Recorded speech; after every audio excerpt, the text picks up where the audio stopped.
ഇനിയുള്ള DCC president Ernakulam DCC president Muhammad Shiyas കൂടി നമുക്കൊപ്പം ചേരുന്നു.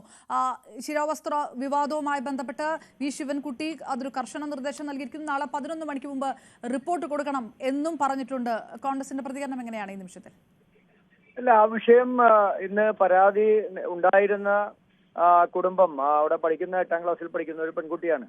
അവര് ഇന്ന് വളരെ കൃത്യമായ പെൺകുട്ടിയുടെ പിതാവ് സ്കൂളിൽ വന്ന് മാനേജ്മെന്റിനോട് പറഞ്ഞു എന്താണ് സ്കൂളുകളുടെ അവരുടെ നിയമം, അവിടെ റൂൾസ് എന്താണ്, ആ റൂൾസിനനുസരിച്ച് ആ കുട്ടി അവിടെ വന്ന് പഠിക്കുമെന്ന് പറഞ്ഞു. പിന്നെന്താ, പ്രശ്നം തീർന്നല്ലോ. പിന്നെന്താ ഇപ്പൊ കുഴപ്പം?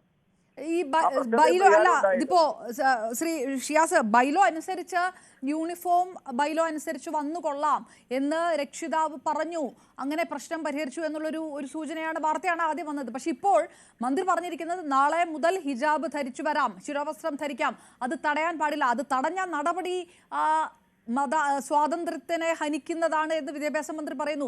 ഈ ശിരോവസ്ത്രത്തിന്റെ ഡിസൈനും നിറവും ഒക്കെ തീരുമാനിച്ചു കൊള്ളട്ടെ സ്കൂൾ അധികൃതർ എന്നാണ് പറയുന്നത്. PTA പ്രസിഡന്റ് ഇപ്പോൾ നമ്മളോട് പ്രതികരിച്ച താങ്കളും കേട്ട് കാണും, ഇങ്ങനെ ഒരു തിട്ടൂരം ഇറക്കണ്ട, വിദ്യാഭ്യാസ മന്ത്രി ജിഹാദികൾക്ക് വേണ്ടി തിട്ടൂരം ഇറക്കണ്ട എന്നാണ് പറഞ്ഞത്.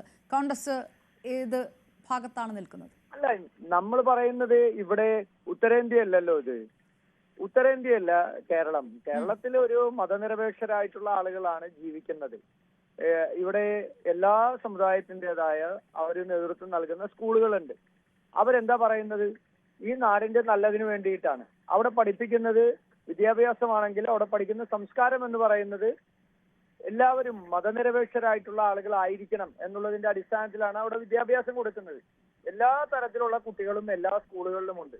അപ്പം മാനേജ്മെന്റ് സ്കൂളുകളിൽ മാനേജ്മെന്റ് പണം ചെലവാക്കി ബിൽഡിങ്ങുകൾ കെട്ടി അവര് ശമ്പളം കൊടുത്ത് അവര് നടത്തുന്ന സ്കൂളുകളിൽ മാനേജ്മെന്റിന്റെ കോഡ് ഓഫ് കണ്ടക്ട് ഉണ്ട്. ആ മാനേജ്മെന്റിന്റെ കോഡ് ഓഫ് കണ്ടക്ട് എന്ന് പറയുന്നത് അത് നിയമപരമായിട്ടുള്ള ഒന്നാണ്.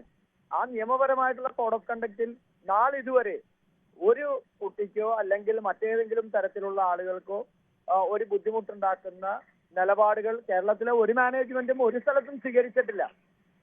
അത്ര പ്രബുദ്ധരായ ഒരു നാടല്ലേ നമ്മുടെ നാട്.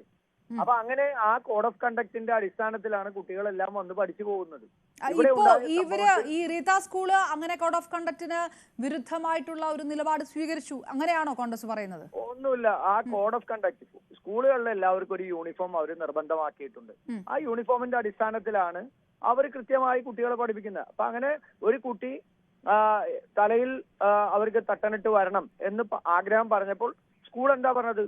സ്കൂൾ വരെ അത് ഇട്ടിട്ട് വരാം. സ്കൂളിനകത്ത് സ്കൂളിന്റെ ഒരു യൂണിഫോം ഉണ്ട്, ഒരു കോഡ് ഓഫ് കണ്ടക്ട് ഉണ്ട്. അപ്പൊ ആ കോഡ് ഓഫ് കണ്ടക്ട് സ്കൂളിനകത്ത് നിങ്ങൾ അത് പാലിക്കുക.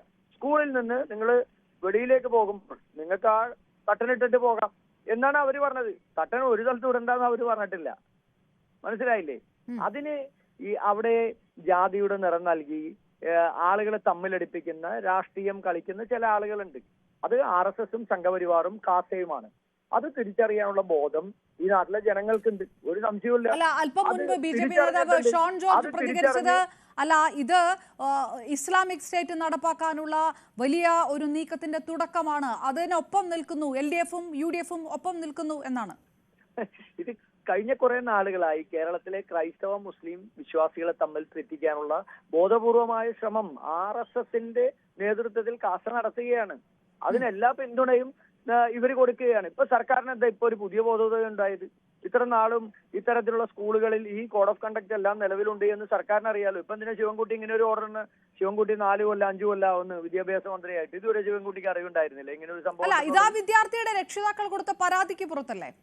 എത്രയോ പരാതികൾ നേരത്തെ ഉണ്ടായിരുന്നല്ലോ. പല സ്കൂളുകളിലും പലതരത്തിലുള്ള പരാതികളുണ്ടല്ലോ.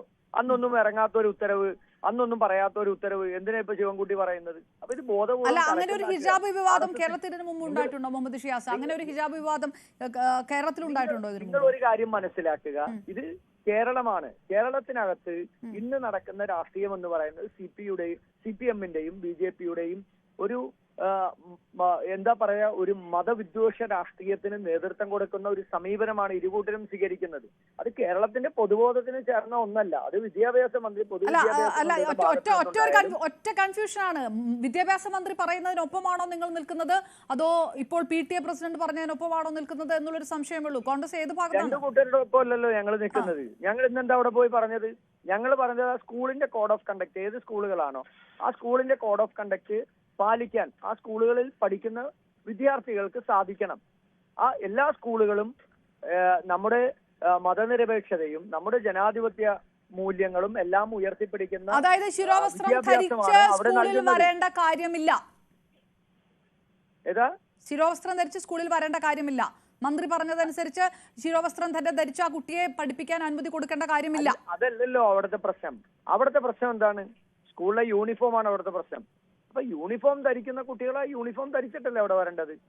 അപ്പൊ യൂണിഫോമിൽ മാത്രമാണ് സ്കൂളുകളുടെ കോഡ് ഓഫ് കണ്ടക്റ്റിന് വിരുദ്ധമായി ഈ പറയുന്ന മന്ത്രിയുടെ ഉത്തരവുകളോ അല്ലെങ്കിൽ മറ്റേതെങ്കിലും തരത്തിലുള്ള കാര്യങ്ങളോ ആണെന്നുണ്ടെങ്കിൽ അതെല്ലാവർക്കും ബാധകമാകണ്ടേ? അത് ഒരു സ്കൂളിൽ മാത്രമല്ലല്ലോ, എല്ലാ സ്കൂളുകളിലും അത് ബാധകമാക്കണ്ടേ? അതെന്തുകൊണ്ടാണ് മന്ത്രി ഇത്രയും കാലഘട്ടമായിട്ടും അങ്ങനെ ചിന്തിക്കാതിരുന്ന എന്തുകൊണ്ടാണ്?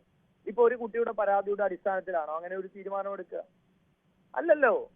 ഇത് സ്കൂളുകൾക്ക് കോഡ് ഓഫ് കണ്ടക്ട് ഉണ്ട്. അത് വിവിധ മാനേജ്മെന്റ് സ്കൂളുകൾക്ക് അവരുടെ മാനേജ്മെന്റിന്റെ തീരുമാന പ്രകാരമുള്ള കോഡ് ഓഫ് കണ്ടക്ട് എല്ലാ സ്കൂളുകളിലും ഉണ്ട്, മാനേജ്മെന്റ് സ്കൂളുകളിൽ. അതായത് ഞാൻ അതിന്റെ ആശയക്കുഴപ്പം മന്ത്രി പറഞ്ഞ തീരുമാനം, മന്ത്രിയുടെ നിർദ്ദേശം അംഗീകരിക്കേണ്ട കാര്യമില്ല. മന്ത്രി അങ്ങനെ ഒരു നിർദ്ദേശം ഇപ്പോൾ കൊണ്ടുവരേണ്ട കാര്യമില്ല എന്ന് കോൺഗ്രസ് അവിടെ ആ പ്രശ്നം പരിഹരിച്ചല്ലോ. പിന്നെന്തിനാണ് മന്ത്രിയുടെ ഉത്തരവെന്തിനാ? അവിടെ ആ പ്രശ്നം പരിഹരിച്ചല്ലോ. ആ വിദ്യാർത്ഥിയുടെ മാതാപിതാക്കൾ തന്നെ സ്കൂളിൽ വന്ന് മാധ്യമങ്ങളോട് തന്നെ പറഞ്ഞു. എന്താ പറഞ്ഞത്?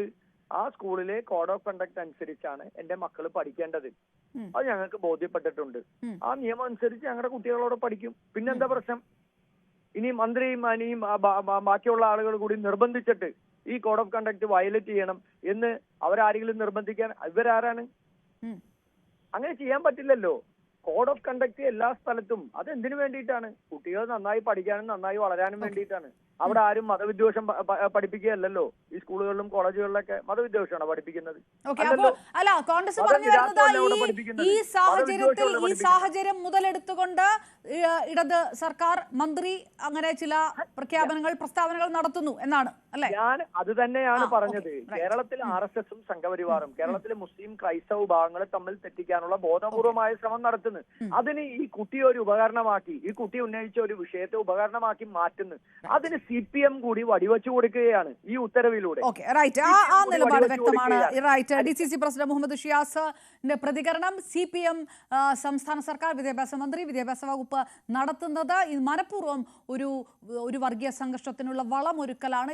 പരിഹരിച്ച പ്രശ്നത്തിന് വീണ്ടും എന്തിനാണ് ഈ തരത്തിൽ മന്ത്രി ഒരു നിർദ്ദേശം എടുത്തത് എന്ന് കോൺഗ്രസ് ചോദിക്കുമ്പോൾ BJP പറയുന്നത് ഇത് ഇസ്ലാമിക് സ്റ്റേറ്റ് നടപ്പാക്കാനുള്ള ഒരു തീരുമാനത്തിന് സംസ്ഥാന സർക്കാർ കുടപിടിക്കുന്നു എന്നുള്ളതാണ്. സ്കൂൾ PTA പ്രസിഡന്റാണ് നേരത്തെ പ്രതികരിച്ചത്. പരിപൂർണമായിട്ട് PTA ഇതിനെ എതിർക്കുകയാണ്. വ്യക്തിപരമായ രീതിയിൽ തന്നെ താൻ ഇതിനെ എതിർക്കുകയാണ്. പക്ഷേ എന്താണ് നിലപാടെടുക്കുക എന്ന് സ്കൂൾ ഭാരവാഹികൾ ഒരുമിച്ച് തീരുമാനിക്കട്ടെ എന്ന് അദ്ദേഹം പറയുന്നു. ഏതായാലും നാളെ രാവിലെ 11 മണിക്ക് മുമ്പ് കൃത്യമായ രീതിയിൽ അന്വേഷിച്ച് റിപ്പോർട്ട് കൊടുക്കണം. ഈ വിഷയത്തിനകത്ത് സ്കൂളിന്റെ ഭാഗത്ത് കൃത്യമായിട്ടുള്ള കൃത്യവിലോപം ഉണ്ടായിട്ടുണ്ട് എന്ന് മന്ത്രി V. ശിവൻകുട്ടി പറയുകയും വാർത്താക്കുറിപ്പിൽ പറയുകയും ചെയ്തിരിക്കുന്നു. ഹിജാബ്